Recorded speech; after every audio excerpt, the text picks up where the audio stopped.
दुनिया की सबसे मशहूर फास्ट फूड चेन KFC के लोगों में दिखने वाले इन अंकल का नाम कर्नल हार्लैंड सैंडर्स है।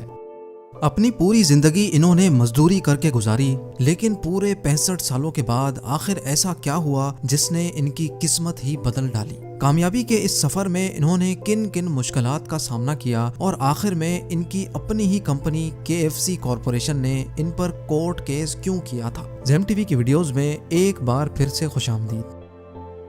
नाजरीन, हार्लैंड सैंडर्स 9 सितंबर 1890 को इंडियाना के शहर हेनरीविल के करीब एक छोटे से फार्म पर पैदा हुए। इनकी जिंदगी की सबसे पहली मुश्किल इनको सिर्फ 6 साल की एज में ही फेस करना पड़ी और वो मुश्किल थी इनके वालिद का इंतकाल। क्योंकि ये अपने भाइयों में सबसे बड़े थे और इनकी माँ को पैसे कमाने के लिए सारा दिन घर से बाहर रहना पड़ता था। इसी वजह से हार्लैंड पर इतनी छोटी सी उम्र में ही अपने छोटे भाइयों को पालने की जिम्मेदारी आ चुकी थी और सिर्फ 7 साल की उम्र में ही ये ब्रेड और वेजिटेबल्स पकाने के मास्टर हो चुके थे।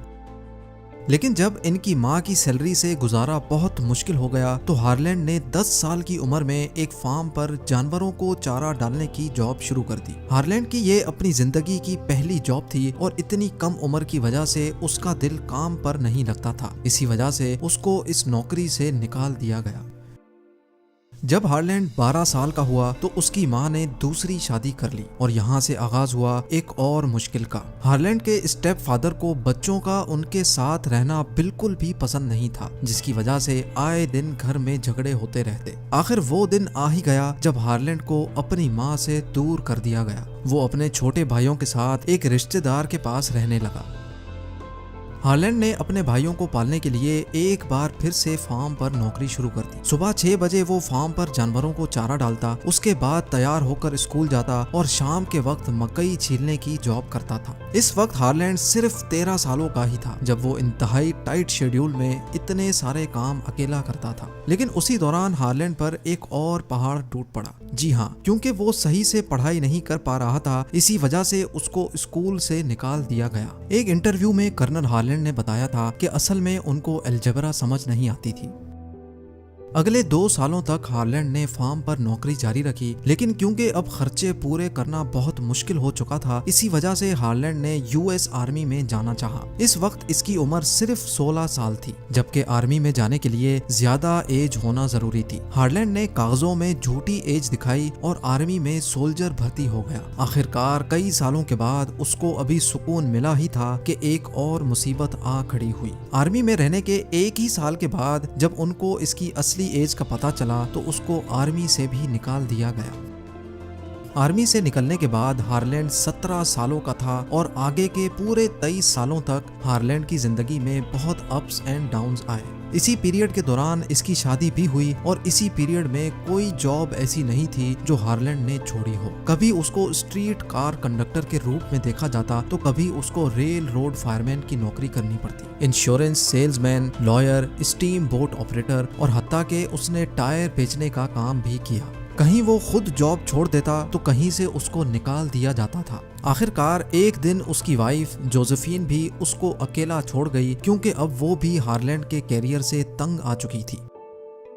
34 इयर्स की एज यानी 1924 में हार्लैंड की मुलाकात केंटकी ऑयल कंपनी के जनरल मैनेजर से हुई। उसने हार्लैंड को एक गैस स्टेशन चलाने की ऑफर दी। अपने हालात की वजह से हार्लैंड ने ये ऑफर फौरन कबूल कर ली। शुरू के दिनों में गैस स्टेशन की सेल बहुत डाउन हुआ करती थी, लेकिन फिर हार्लैंड ने वहां आने वाले कस्टमर्स की खूब आओ भगत शुरू कर दी। कस्टमर्स की इस एक्स्ट्रा केयर की वजह से देखते ही देखते गैस स्टेशन की सेल 3 टाइम्स बढ़ गई और एक बार फिर से हार्लैंड को अपनी जिंदगी में खुशियां दिखना शुरू हो गई। खुशियों के दिन अभी शुरू ही हुए थे कि एक बार फिर से किस्मत ने उसका साथ छोड़ दिया। जी हाँ, अमेरिका समेत पूरी दुनिया को इकोनॉमिक डिप्रेशन ने घेर लिया, जिसकी वजह से हार्लैंड के गैस स्टेशन की सेल इतनी ज्यादा कम हो गई कि उसको गुजारा करना मुश्किल हो गया। केंटकी ऑयल कंपनी ने हार्लैंड से गैस स्टेशन वापस ले लिया और यूं एक बार फिर से हार्लैंड अपनी जॉब से हाथ धो बैठा। अब हार्लैंड 40 इयर्स के हो चुके थे जब एक बार फिर से उनको जॉबलेस कर दिया गया था। 1930 में शेल ऑयल कंपनी ने हार्लैंड का एक्सपीरियंस देखा तो उसको एक बार फिर से गैस स्टेशन चलाने की ऑफर दी। यह ऑफर मिलते ही हार्लैंड को एक बार फिर से डूबती हुई उम्मीदों को बचाने का मौका मिला।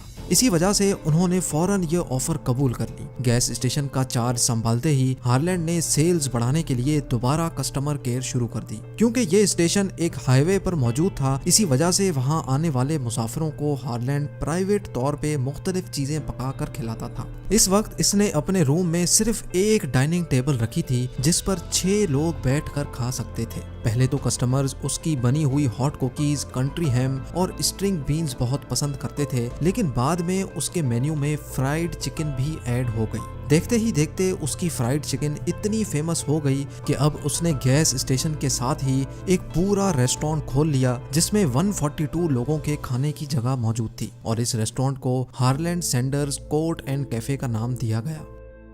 जहां पहले कस्टमर सिर्फ वहां से गुजरते वक्त खाना खाते थे, वहीं अब दूर दूर से लोग सैंडर्स कैफे का रुख करने लगे। लेकिन इसी दौरान हार्लैंड को एक और चैलेंज का सामना करना पड़ा, क्योंकि पहले फ्राइड चिकन को बनाने में 30 मिनट लगते थे, जिसकी वजह से कस्टमर्स को बहुत वेट करना पड़ता था। इस मसले की वजह से हार्लैंड के रेस्टोरेंट का इमेज खराब हो रहा था। लेकिन इस मसले से निपटने के लिए हार्लैंड ने एक नई ट्रिक आजमाई और चिकन को पैन में फ्राई करने के बजाय प्रेशर कुकर में फ्राई किया। हैरत अंगेज तौर पे ये ट्रिक काम कर गई और 30 मिनट में पकने वाली चिकन सिर्फ 8 मिनटों में ही तैयार हो जाती थी। हार्लैंड अपने रेस्टोरेंट से खासा खुश था और दिन ब दिन अपनी फ्राइड चिकन की रेसिपी को इम्प्रूव करता रहा। लेकिन अचानक एक और मसले ने जन्म लिया। 1939 में वर्ल्ड वॉर 2 शुरू हो गई और एक बार फिर से अमेरिका इकोनॉमिक क्राइसिस में लिपट गया। इस क्राइसिस की वजह से हार्लैंड के रेस्टोरेंट पर कस्टमर्स का रश बहुत कम हो गया था और देखते ही देखते लोगों ने घरों से बाहर निकलना ही छोड़ दिया। हालात यहाँ तक पहुँच गए कि अब हार्लैंड को गुजारा करना मुश्किल हो गया। इसी वजह से 1942 में जब हार्लैंड 52 इयर्स के थे, तब उन्होंने हार्लैंड सैंडर्स कैफे को ताला लगा लिया। 1945 में जब वर्ल्ड वॉर 2 खत्म हुई तो हार्लैंड ने एक बार फिर से रेस्टोरेंट खोलने का इरादा किया, क्योंकि अब वो इतना काम अकेले नहीं कर सकते थे और ना ही उनके पास रेस्टोरेंट खोलने के पैसे थे। इसी वजह से हार्लैंड ने अपने दोस्त के साथ मिलकर केंटकी के शहर जॉर्ज टाउन के हाईवे पर एक बार फिर से रेस्टोरेंट खोला। हार्लैंड ने इस रेस्टोरेंट से इतनी ज्यादा तरक्की कर ली कि 1949 में केंटकी के गवर्नर ने उनको कर्नल के एजाज से नवाजा और यही वो दिन था जिसके बाद हार्लैंड को कर्नल हार्लैंड सैंडर्स कहा जाने लगा। जिस दोस्त के साथ मिलकर उन्होंने ये रेस्टोरेंट खोला था, उसके साथ बात नहीं बनी तो कर्नल हार्लैंड ने उसको पैसे देकर पूरा रेस्टोरेंट अपने नाम कर लिया। दिन गुजरते गए और कर्नल हार्लैंड की फ्राइड चिकन फेमस होती चली गई। एक दिन कर्नल हार्लैंड को एक रियल एस्टेट एजेंट की कॉल आई जिसने उनको रेस्टोरेंट बेचने की बहुत अच्छी ऑफर दी। वो एजेंट कर्नल हार्लैंड का रेस्टोरेंट $1,64,000 में खरीदना चाहता था। वो एजेंट कई मर्तबा यही ऑफर देता रहा, लेकिन कर्नल हार्लैंड किसी भी सूरत ना माने और यहीं एक और मुसीबत ने जन्म लिया। 6 महीनों के बाद गवर्नमेंट ने एक न्यू हाईवे प्रोजेक्ट लॉन्च किया, जिसकी वजह से सारी ट्रैफिक यहाँ से बाईपास हो गई। अब कर्नल हार्लैंड के रेस्टोरेंट के सामने से 90% ट्रैफिक खत्म हो गई और ऐसे ही उनकी सेल्स भी 90% टूट गई। अब कर्नल हार्लैंड के पास और कोई ऑप्शन नहीं बचा था। जो एजेंट $1,64,000 की ऑफर दे रहा था, वो अब $80,000 में भी खरीदने को राजी नहीं था। आखिरकार जैसे तैसे करके $75,000 में कर्नल हार्लैंड ने ये रेस्टोरेंट भी बेच दिया। इस वक्त कर्नल हार्लैंड की एज 65 थी और उनके पास सोशल सिक्योरिटी के $105 के अलावा कमाने का और कोई जरिया नहीं बचा था। जिंदगी में कई बार नाकामियां देखने के बाद 65 इयर्स की एज में कर्नल हार्लैंड को आइडिया आया कि क्यों ना अपनी फ्राइड चिकन रेसिपी को फ्रेंचाइज किया जाए, जिसके लिए उन्होंने अपनी रेसिपी को केंटकी फ्राइड चिकन के नाम से रजिस्टर करवाया। वो अपनी दूसरी बीवी क्लॉडिया के साथ मिलकर अपनी कार में एक कुकर और चिकन के साथ अमेरिका के मुख्तलिफ रेस्टोरेंट्स विजिट करते। वहाँ उनको अपनी चिकन पकाकर खिलाते। अगर रेस्टोरेंट के मालिक को उनकी चिकन पसंद आती तो वो हाथों हाथ उनसे राइट्स खरीद लेता था। हर एक चिकन पर कर्नल हार्लैंड को 4 सेंट्स दिए जाते थे। कर्नल हार्लैंड अपनी गाड़ी में घूमते गए और अपनी रेसिपी का नेटवर्क बढ़ाते चले गए। कर्नल हार्लैंड ने अपने इंटरव्यू में बताया कि कई बार उनको रातें भी अपनी गाड़ी में ही गुजारनी पड़ती थी। जहां उनकी रेसिपी सिर्फ केंटकी में फेमस थी, वहीं अब पूरे अमेरिका में कर्नल हार्लैंड सैंडर्स के नाम का चर्चा होने लगा। 8 सालों के बाद जब कर्नल हार्लैंड 73 इयर्स के हुए तो वो 600 से भी ज्यादा रेस्टोरेंट्स को अपनी चिकन की फ्रेंचाइज दे चुके थे। लेकिन अब चूंकि कर्नल हार्लैंड की एज बहुत ज्यादा हो चुकी थी और वो ये सब कुछ मैनेज नहीं कर पा रहे थे।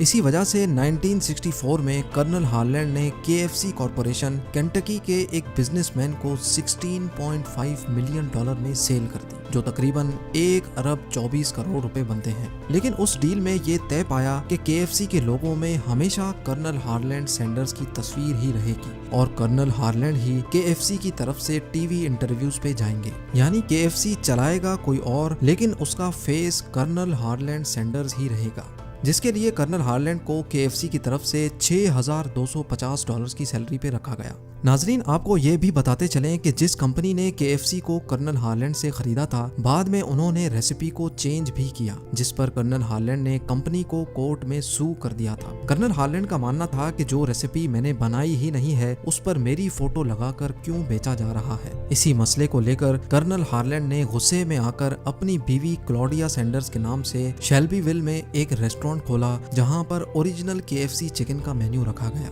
लेकिन ये बात उनकी अपनी ही बनाई हुई कंपनी KFC कॉरपोरेशन को बिल्कुल भी अच्छी नहीं लगी और उन्होंने कर्नल हार्लैंड सैंडर्स को कोर्ट में सू कर दिया। कोर्ट के फैसले में कहा गया कि कर्नल हार्लैंड इस रेस्टोरेंट को नहीं चला सकते, इसी वजह से उनको क्लॉडिया सैंडर्स कैफे बेचना पड़ गया। लेकिन आज भी वो restaurant Claudia Sanders dinner house के नाम से मौजूद है और ये दुनिया का वाहिद नॉन KFC रेस्टोरेंट है जहां पर KFC की ऑथराइज्ड फ्राइड चिकन सेल होती है। 90 इयर्स की एज में कर्नल हार्लैंड सैंडर्स की मुश्किल तरीन जिंदगी पर फुल स्टॉप लग गया। उम्मीद है जेम टीवी का ये एपिसोड भी आप लोग भरपूर लाइक और शेयर करेंगे। 1 मिलियन सब्सक्राइबर्स तक के सफर में आप लोगों के साथ का बेहद शुक्रिया। मिलते हैं अगली शानदार वीडियो में।